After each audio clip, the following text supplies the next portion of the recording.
हम बना रहे हैं एक घूमने का प्लान ईयर एंड छुट्टियों में, और इसमें हमारी मदद कर रहे हैं सुजॉय मित्रा और पंकज मदान।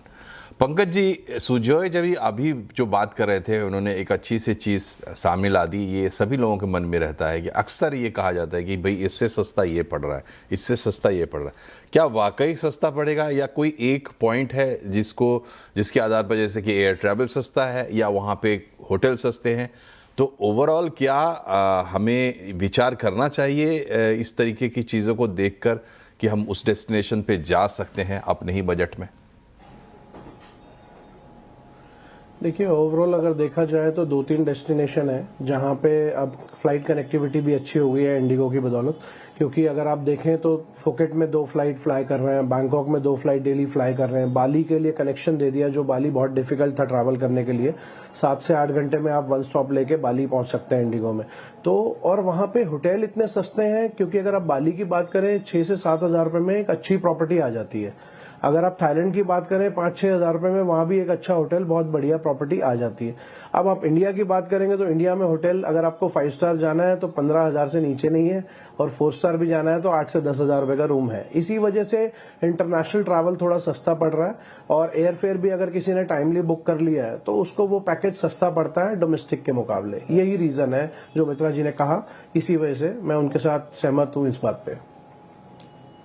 मित्रा जी, ये बताइए कि जो प्लानिंग हम कर रहे हैं इस वक्त, तो वो हम इसलिए कर रहे हैं कि हम जाके वहाँ पे अच्छे से एंजॉय कर पाए। तो इसमें क्या ख़ास बात है जो ध्यान में रखनी चाहिए? क्योंकि बुकिंग तो हम करते हैं या कोई भी होटल लेते हैं, कुछ भी करते हैं, तो वो एंड ऑफ द डे हमको उसको एंजॉय करना है। तो उसके लिए क्या टिप्स हैं आपके पास? देखिए, आपका जो वेकेशन है ये 2 पार्ट्स में होता है कि आप at a given budget better luxury रहना चाहते हैं या ज्यादा घूमना चाहते हैं। एक एग्जांपल हमने विदेश की बात की, मैं कुआलालंपुर का हूँ। आप कुआलालंपुर में मेट्रो ट्रैवल कर रहे हैं, आपका 25 रुपए का खर्चा आना है मेट्रो का। 25 से 40 वैसे ही खर्चा है, जैसे दिल्ली मेट्रो है वैसे ही उसका खर्चा है। आपका एक्सपेंस ज्यादा नहीं है। खाना पीना आप लग्जरी करेंगे, आपका एक्सपेंसिव है। आप वहां 7-Eleven स्टोर्स भर के हैं, आप वो खाना ले रहे हैं, गर्म कर रहे हैं, बिल्कुल नॉमिनल है। मेट्रो कनेक्टेड आपका जैसा बजट है, अगर आप अच्छा घूमना चाहते हैं लो बजट में, तो आप मेट्रो लाइन को कनेक्ट कर लीजिए। सेंट्रल में आपको एक 4 स्टार होटल अगर 6,000 का मिल रहा है, वही मेट्रो लाइन में 35 मिनट आगे आपको 2,500 ठीक एरिया में है। नहीं कह रहा हूँ, जैसे बाली में कूटा में मिल जाता है, रिसोर्ट नहीं, बेसिक। मलेशिया में थोड़ा आगे आप चले गए, आपको 3,000 में मिल गया। सो आपका मोटो ऑफ ट्रैवल क्या, अगर आप अच्छी जगह जाना चाहते हैं लो कॉस्ट में, आप मेट्रो ट्रैवल करिए, ग्रोसरी स्टोर से लीजिए, और मेट्रो कनेक्टेड थोड़ा डिस्टेंस में ले लीजिए। अगर आपको लग्जरी ट्रैवल करना है तो कहीं ना कहीं उस बजट में देखिए, वियतनाम हुआ, बाली हुआ, इनका करेंसी भी वीक है, और करेंसी तो जापान का भी वीक है इंडिया से, बट जापान 2.5 गुना महंगा है, 3 गुना महंगा है इंडिया से। लेस मतलब आज एक 5 स्टार अगर आप एप्पल टू एप्पल कंपेयर करें तो 40% कॉस्ट में मिलेगा ठीक है। इन जगहों पे। ठीक है, तो मतलब थोड़ा रिसर्च कर लें, और आपके टारगेट्स क्या हैं, आपके मन में क्या है, उसके हिसाब से उसको सेट कर लें, तो जानकारी रहेगी तो आप ज़्यादा फ़ायदा उठा सकते हैं। पंकज जी, समय समाप्त हो रहा है। 2-3 डेस्टिनेशन बताइए देश में और 1-2 बताइए विदेश में, जो बेस्ट है आपके हिसाब से, मतलब तो ये 3 चीप एंड बेस्ट। डेस्टिनेशन अगर मैं बोलूं तो मैं, जो भी व्यूवर्स देख रहे हैं, मैं उन सबको बता दूं कि अब इंडिगो में सब कुछ नॉर्मल हो चुका है, तो आप आराम से ट्रैवल कर सकते हैं। आप गोवा में भी सब चीज नॉर्मल है, तो आप आराम से ट्रैवल कर सकते हैं। आप जब चाहें आप आराम से गोवा जाके प्लान कर सकते हैं अपना ट्रिप। तो कोई भी परेशानी अब नहीं है। जो देखिए, जो होना था वो हो चुका है।